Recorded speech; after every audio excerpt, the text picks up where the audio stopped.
manneen barnootaa hedduuni barnoota idilee qofarratti jechuudha kan isaan xiyyeeffatanii mana barumsaa kana ammoo maaltu adda godha yoo jenne Ashama kam jirtu hundumti keessanii alaa manaasaa hunduu nagaa keessanii Ashama kam jirtu hundumti keessanii gaaraaf gajalaa gidduu kan teessanii guranaaf ergisii maaloo yaabboleessaa turbii dhugaa tokkoon ka'eessi doodeessa ati sobboleetti meena dhaggeeffadhu yaadaan na caqasi seeraan qalbeeffadhu mata duree walaloo barsiisaa.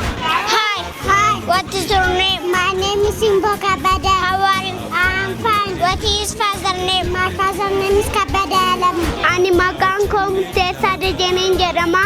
Kanan baradhu keejii lammaffaa kanan sinii dhiyeessu jecha beektotaa. Ani maqaan koo Limoona Magarsaan jedhama. Kanan baradhu keejii lammaffaa kanan sinii dhiyeessu jecha beektotaa. Excellence School opened in 2015 Ethiopian calendar in Shaggar City was the first time. This school opened and started its teaching and learning process in the past 2015 academic year in the Shaggar City for the first time. The right education can change everything, but education is also about understanding the world and others. My name is Obinda and I am grade 5 student. My name is Siftina Falam, I am grade 7 student.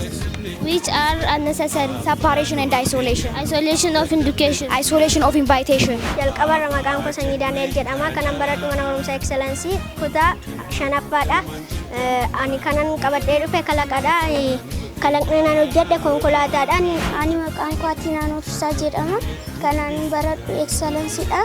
Amma kana isin agarsiisu iskaabaatariidha. Amma kana hojjedhe giraandariidha. Giraandariin kuni bakka magaaziin harkaan kutaa kun immoo ofiisaatiin kutuufidha kan hojjechuuf yaale.